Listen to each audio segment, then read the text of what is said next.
what Bollywood has done, it's given you a template of how to fall in love, who to fall in love with, and how to romance. It gives you a blueprint. And I think queerness completely shifts the script. If you're a girl, there will be a man who'll come and save you and be your knight in shining armor. And no matter how old we become, we keep thinking about that. Kajra Mohabbat wala, right? In which there is this play with gender and all of that. Like that kind of play sort of disappeared after a while.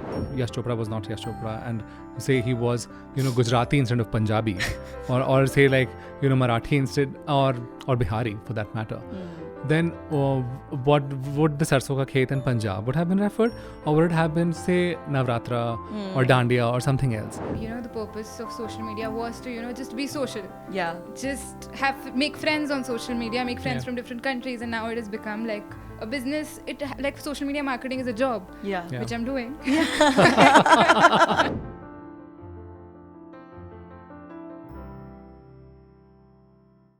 Hello and welcome to Times Time Podcast, Out and Evolving, in collaboration with Evolve, which is an inclusive mental health app that focuses on the LGBTQ+ community.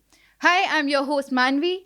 I work at Times Time. I'm also a dancer and a performance artist, which brings me here all excited and pumped up for this episode, which is about pop culture. So we are discussing pop culture and representation of LGBTQ+ community in pop culture in this episode. And I have two fantastic guests with me. I'm super excited to start this conversation. There's Swaja and there's Jyotsna. So Swaja is a filmmaker, a performance artist. Her movies have been nominated and won at national and international film festivals. While I also have Jyotsna, she's an actor, she's a writer, and she's also the country director at Gender at Work India. So Swaja, I'll start with you. Offline, I was discussing with you that you are in this transitioning journey right now. And I was super intrigued, and I'm sure our audience would love to hear about that. So can you please share something about that? Well, thank you so much. Thank you so much for having me here. And yes, it has been a bit of a journey to arrive at Swaja. And actually I arrived into it through performance. And even though, when you come out of the state of Bihar, there's a certain image of Bhojpuri, which I guess the audience already knows. There's a certain kind of rusticity which is associated with it. And the pop culture that emerges in it is pretty much addressing the working class, right? So even when I was in college, I was very guarded, and I would speak in this accent, which is, I don't know where you're from accent, so that people are just like, very generic, fits in everywhere, wherever you go. And then you just have, and then the idea was, to after a few years, after my respectability was established, I was like, okay, fine. Now maybe it's time to kind of step back and go from this very chaste Hindi and English to the magic of Bhojpuri, which can be very direct and which can be very raw, and and when you use it for commentary, it can be quite funny and witty. So I stepped into performing drag as Avatari Devi, and referring to Londa Nach, which is from Bihar, and where men or trans folks dress up for the stage and perform for a certain male gaze, largely speaking. And then I thought, okay, let's use this form and let's own this identity and, perform it in a Bhojpuri-inflected Hindi or in Bhojpuri or Bhojpuri-inflected English, and let's play with that. And as I started playing with that, I was having fun and I was doing all of that. But then when I started doing Avatari Devi, I was doing it for the stage. But then sometimes it just felt like, okay, maybe I want to be in a little bit more. And then the question began, why do I want to stay in it for longer? And that started troubling me. And then I stopped it for a little bit. And then I went back. I had to go for a bit of a therapy. And there were other questions that came up. And then there were things that I was struggling with otherwise as well, which is being in the public eye. And then it came up that maybe Saransh is not enough, and there is Swaja that needs to emerge, and which is how the identity came up. Comes from art, largely. So Jyotsna, I would move to you now. I would also love to know your journey, the work that you do, because we were told that your work has been featured in the top media houses like Swaddle, Vogue India and everything. So I'm sure like it is something to be talked about. So please tell us more about that. I'm a performing artist, and also visual artist. So it's a mixed media that I work with. And for me, I think the way I look at queerness, it's still very evolving. I don't feel like I want to label myself as XYZ.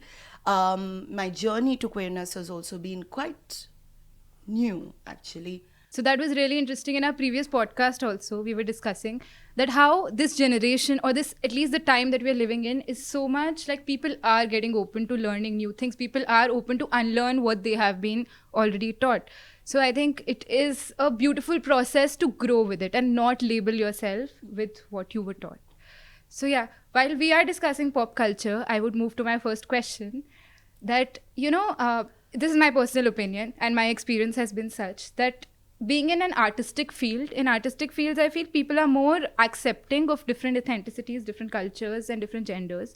I'm not sure if that has been your experience or not, but like I feel as compared to like other fields, like maybe in an IT field or a corporate job, that is still like even I feel more difficult than in artistic fields. So what's your take on it? To an extent, that is true, and to an extent, if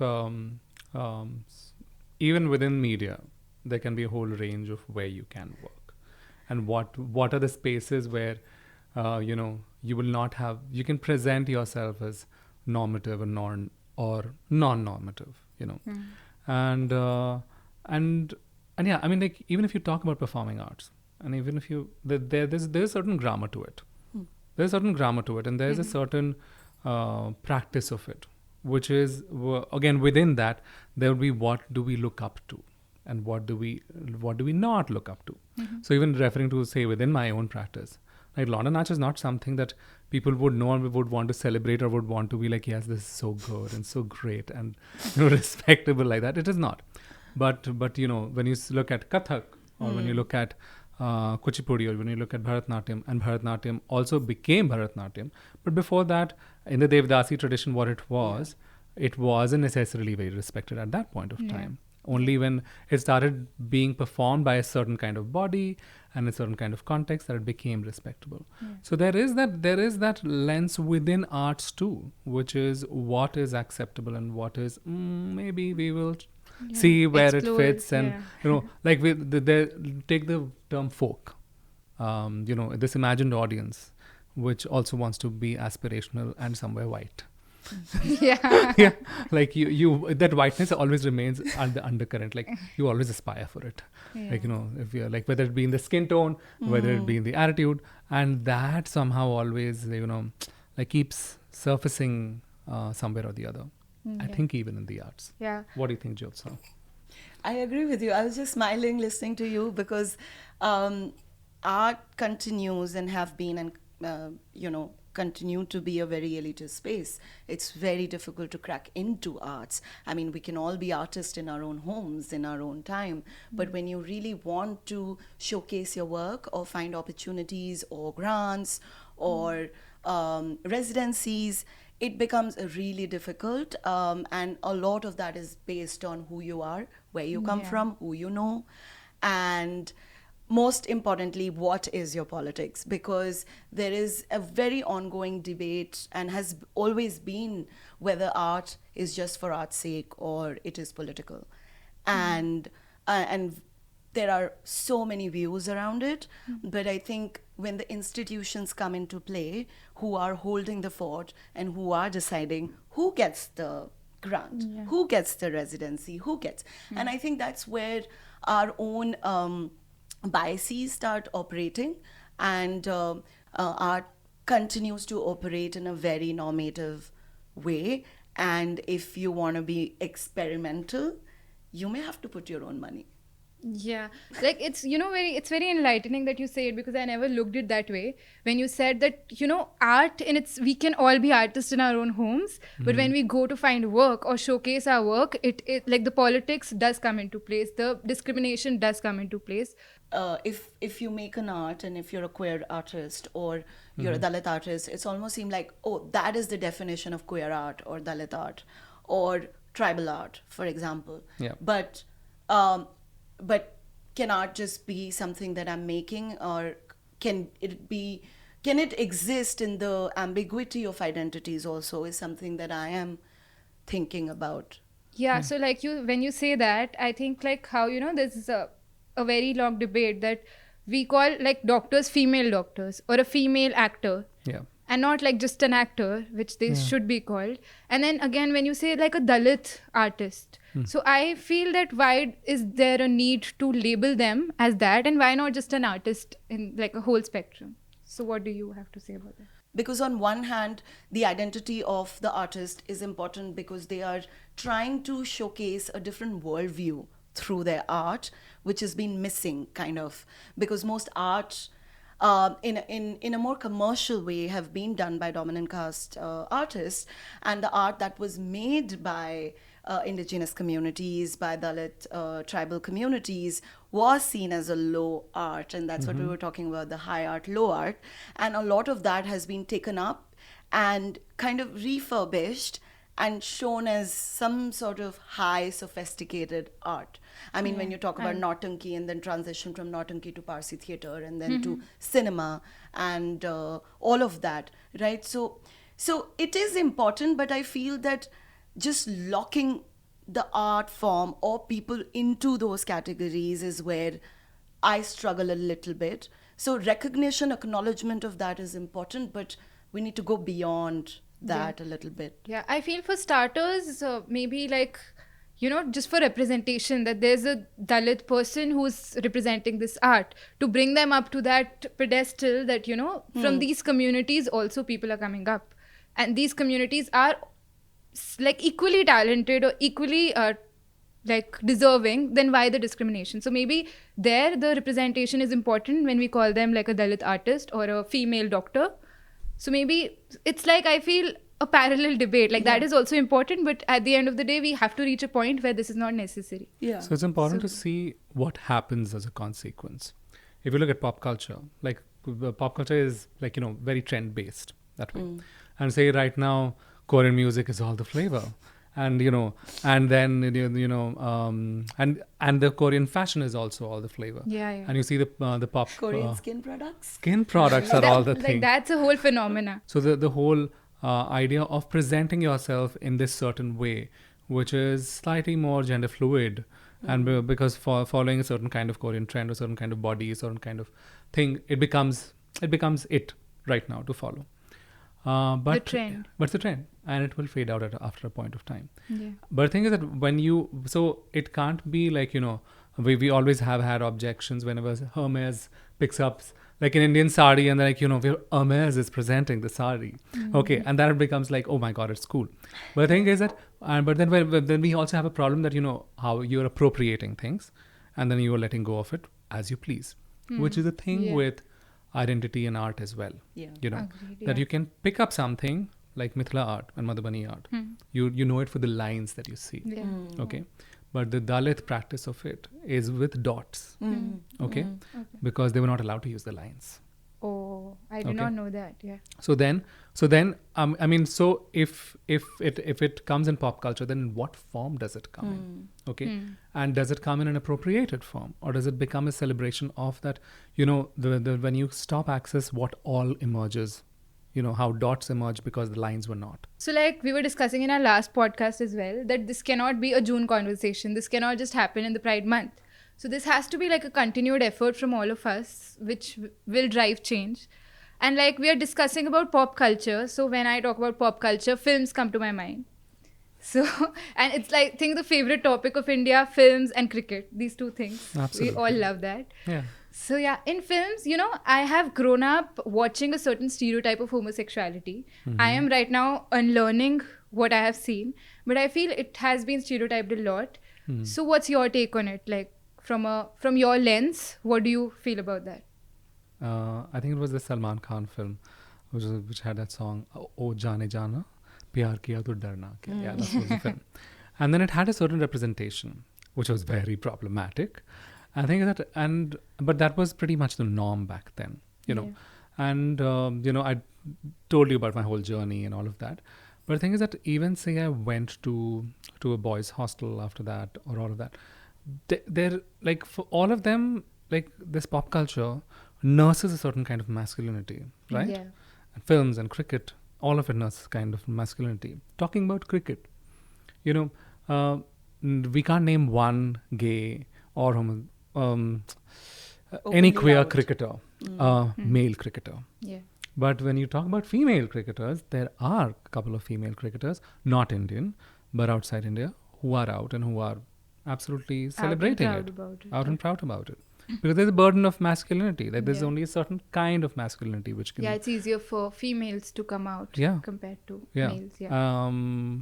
Because yeah, to quote Saint Madonna, like which is like it is to be for a girl to be a boy, it's okay, but for a boy to be a girl, it is a thing of shame. Yeah. I don't exactly. I'm not quoting the exact lyrics, but sorry. Yeah, we get the meaning. Yeah. Yeah. So, but I must apologize to Saint Madonna. Yeah. But that's all. Yeah. So then, but then that's the whole thing. Again, like I said, my journey to queerness has been very new. But for some reason, I think my mother already knew before I knew. So there were conversations. But I think what Bollywood has done, it's given you a template of how to fall in love, who to fall in love with, and how to romance. It gives you a blueprint. And I think queerness completely shifts the script. So, and says that this is not the script that we want to follow or prescribe. This is not to. how it is. Yeah. So I think thanks to a lot of people within Bollywood who've not accepted their sexuality, we've had films which are quite troubling in binaries, even if they're made by queer filmmakers or directors. So I think we've been taught that, if you're a girl, there will be a man who'll come and save you and be your knight in shining armor. And no matter how old we become, we keep thinking about that. Yeah. That, there will Absolutely. be a man who will come and save me. Or, or this is the kind of wife or a girlfriend you should have who's like doting, devoted, right? Like puts- Cocktail is such a fit example for this one that you say. Yeah, and so many other films where there is so much focus on this heteropatriarchal structure of family. But And even something I say is Shubh Mangal Savdhan, Yeah. Zyada Savdhan. And the thing is that even there also there's this whole template, because the original template is so far behind that there's only some distance that you can cover in this effort of acceptability. yeah. Yeah. Yeah, I mean, for instance, like two things I want to talk here. One is that you've never really seen either a straight man, a straight woman, or queer man, queer woman, even romancing or being in relationships with trans men or trans women. How or is it like? We don't know. Yeah, but in reality, in society, those relationships exist. Yeah. And we are constantly navigating those relationships.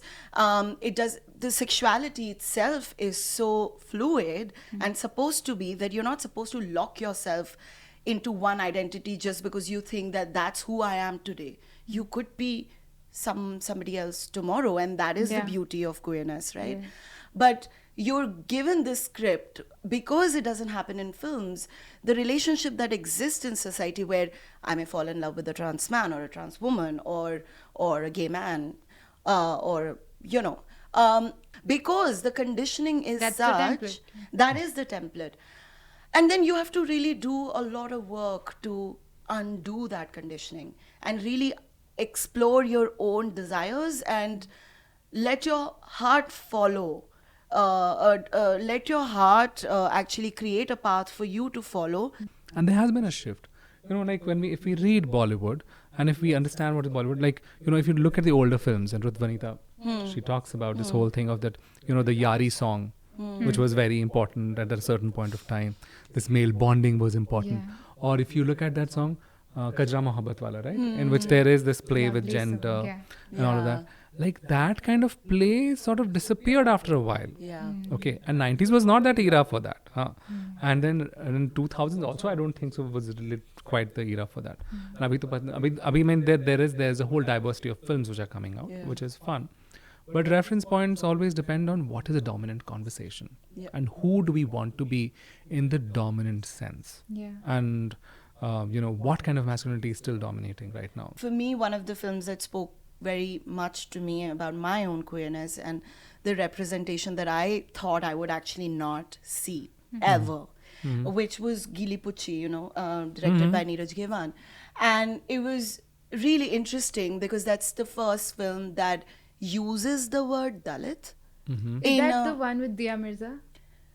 This was Konkana and Aditi Oh, Raha yeah. Hydari. I was confusing her with Dia Yeah. Mirza. That story that is being told with such humanity Nuance. and Realism. nuance, Yeah. Yeah. where it's not that you are right, you are wrong, but like how do you bring out the play of caste itself and how two women for completely different identities are still victims of the caste patriarchy and the caste aspect that also features in their own relationship.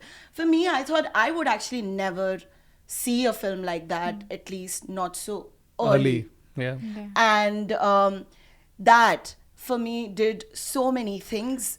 And talking about the body and the the kind of dysphoria that one can feel and representation. Chandigarh Kare Ashiki. I refuse to watch that film. I watched it not because it seen was that important to watch at least, and then after that, form an opinion. But the thing is that the whole thing of that sometimes. And sometimes, in terms of Gili Pucci, I don't have a problem with Konkana playing that at all. Like, I don't even if have it's a a problem with cisgendered Konkana person, playing, no. even if not at all a problem. Yeah. But somehow, this because there's also, if you look at transness and the way it is represented generally, and what gets celebrated on social media is that this complete like this look that we can consume whole and soul, and this template where you reach that idealized woman's body, which is actually has been defined by the male gaze. Yes. Yeah. Which has been defined by the male gaze, and that's where you want to get. And that's what we want to celebrate. And that's what Vani Kapoor is supposed to symbolize, that, oh, you pass. And oh my God. And They make what people consume, largely. And also, this goes back to very long, I think, 60s, 70s when cinema started. And the male gaze goes even even earlier Even than further. that. Yeah. So that male gaze, that patriarchy is so strongly imposed. People like watching that content, sadly, unfortunately. And people make that content largely, which, caters to the masses and not the classes, because like this there's always some room to break that. negotiate. Yeah. Yes. Negotiate. Like I was giving the example yesterday. Now, if the Bombay film industry was, and Yash Chopra was not Yash Chopra, and say he was, Gujarati instead of Punjabi, or say like, Marathi instead, or Bihari for that matter, then what would the Sarson Ka Khet in Punjab would have been referred, or would it have been, say, Navratra or Dandiya or something else? And similarly, what would you have celebrated then? What is the what would have been the approach of DDLJ? How DDLJ would have been shaped up? And of course, that's Aditya Chopra, and the romantics is something that we have seen. And his ideas of the way he saw family, it became so influential in shaping a narrative for so many people, so many across generations that way. And thing is that becomes an important reference point, because that's where the slight negotiation happens. That what is the dominant view and what are you bringing to the table? And you can always say that, we are making what the markets want, but thing is that you're also shaping what the market wants with every single product that you put out there. as the era changes, you are producing that era.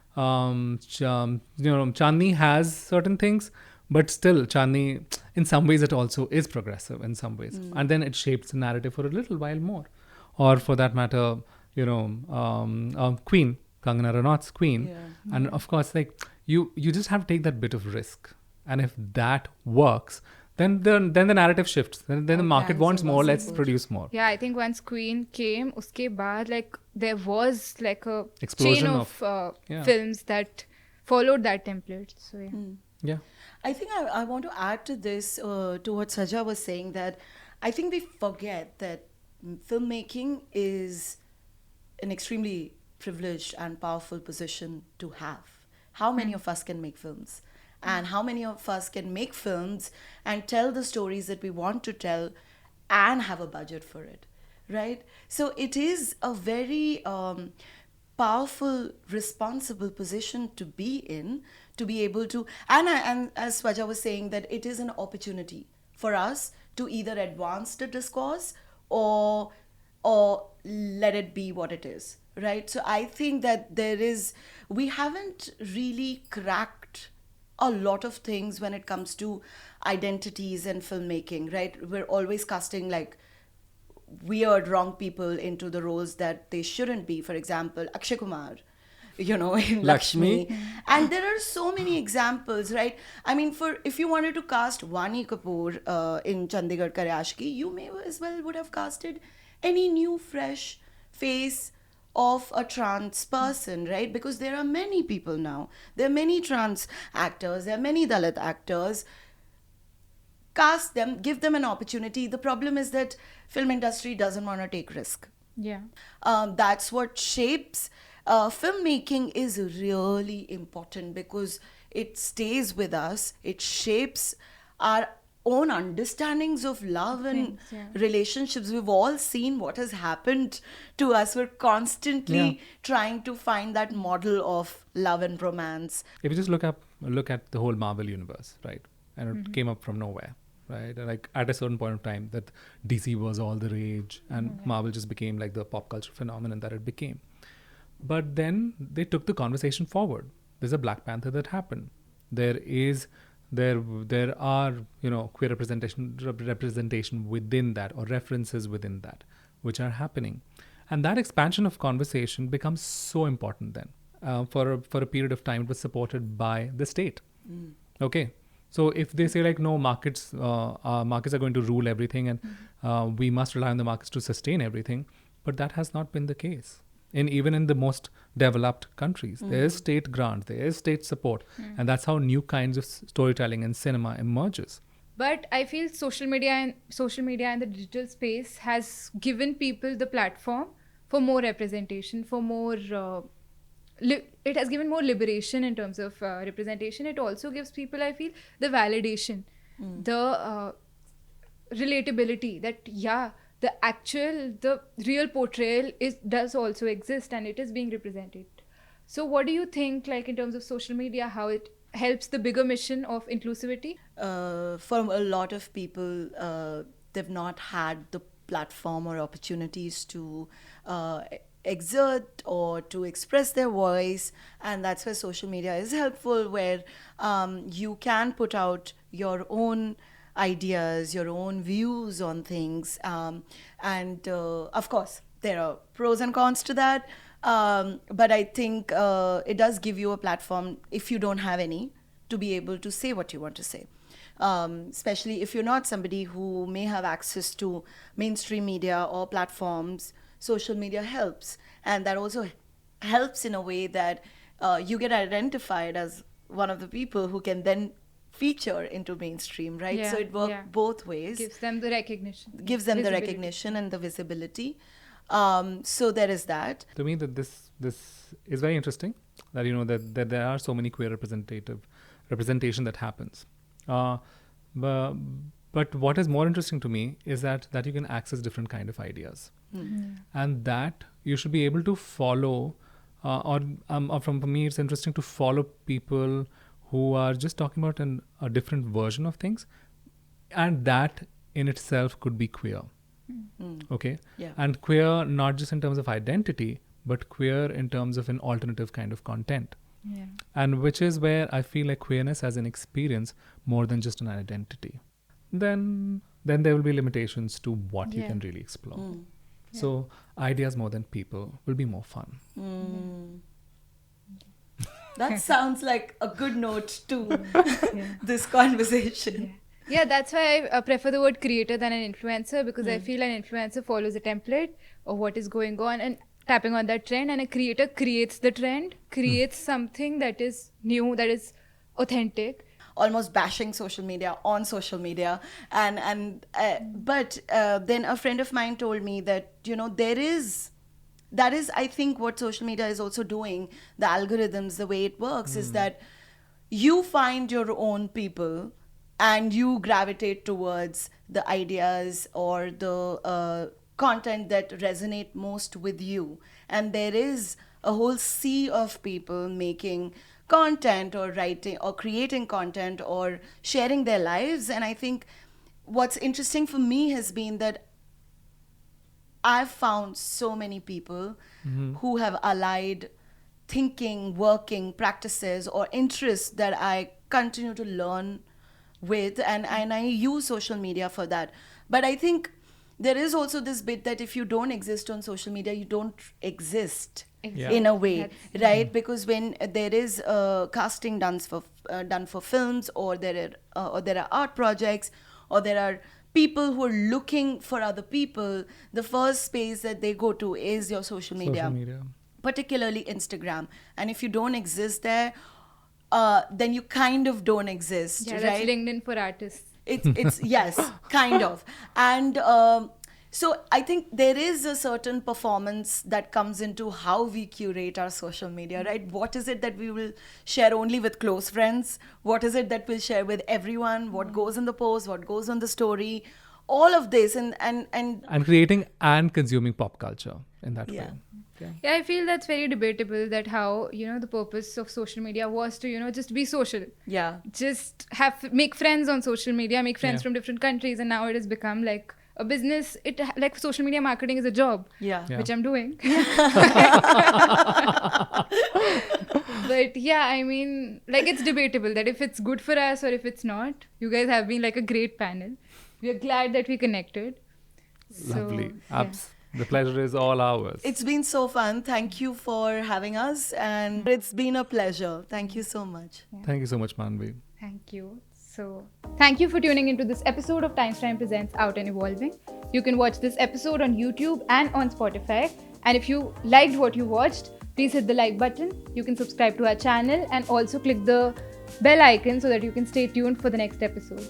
You can avail the Evolve Plus subscription as well on the Times Time app. Check the description box below on how to do that. And I'm your host, Manvi Grover, signing off. Thank you.